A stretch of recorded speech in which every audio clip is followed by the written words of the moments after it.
আল্লাহ, সম্মানিত হাজিরিন, এ তো বুঝেছে আশরাফ আলী থানভী, এ তো বুঝেছে সাহাবায়ে কেরাম আজমাইন, নবীর সুন্নাত বুঝেছে।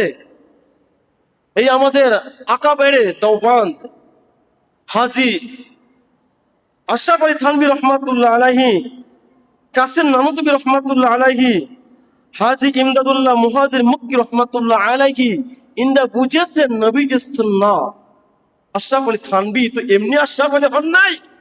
আশরাফ আলী থানভী রহমাতুল্লাহ আলাইহি চেহারা দেখলে অসংখ্য যুবক তারা মুসলমান হয়ে গেছে। আর আমরা মুসলমান, আমাদের চেহারা দেখলে ইহুদিরা কাফেরা হাসে। আশরাফ আলী থানভী রহমাতুল্লাহ আলাইহি বিবিকে নিয়ে রওনা হয়ে গেছে, চাঁদনি রাত্রে বিবিকে নিয়ে রওনা হয়ে গেছে। যাইতে যাইতে যাইতে বহুদূর পৌঁছে গেছে। চাঁদনি রাত্রে বিবিকে ডাক দিল, বিবি এত সুন্দর আলো, আকাশে এত সুন্দর আলো, বিবি তোমার সাথে আমি একটু খেলতে চাই, দৌড়াদৌড়ি খেলতে চাই। তুমি দৌড়াই কি আগে যাইতে পারো নাকি আমি যাইতে পারি আগে? বিবি চিন্তা করল, পীর সাহেব মানুষের সাথে মশকারি করতে পারে না, আনন্দ করতে পারে না।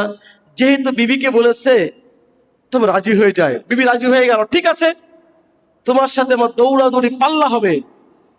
আশরাফ আলী থানভী রহমাতুল্লাহ আলাইহি দৌড় দিলেন, বিবি দৌড় দিলেন, কিন্তু আশরাফ আলী থানভী রহমাতুল্লাহ আলাইহি এইবারে দৌড়ে হেরে গেলেন।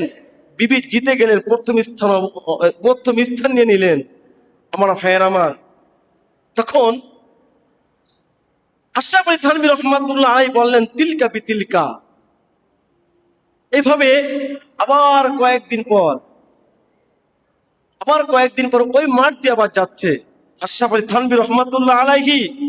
এইবার বিবিকে বলতে আছে, তোমার কি মনে আছে?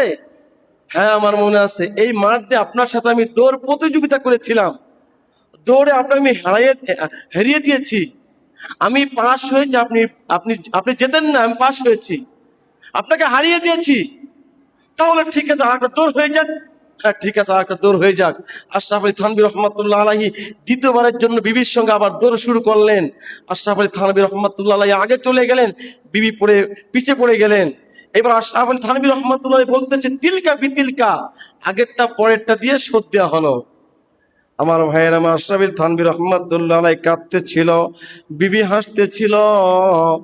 বিবি আশরাফ আলী থানভী রহমাতুল্লাহ আলাইহি করুণ দেখে জিজ্ঞাসা করে, স্বামী রে, এ তো কান্দার কোনো বিষয় নয়।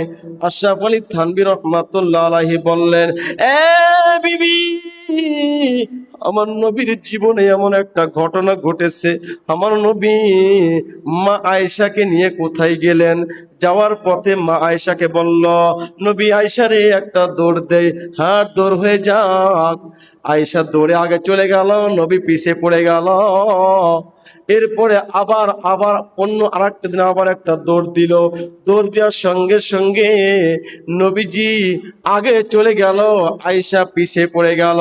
নবীজি বললেন, তিলকা বিতিলকা, আয়েশা আগেরটা দিয়ে পরেরটা শোধ দিয়ে দেওয়া হলো।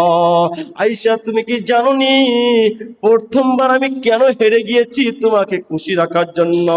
আর দ্বিতীয়বার আমি দ্বিতীয়বার পাশ করেছি শোধ দেওয়ার জন্য।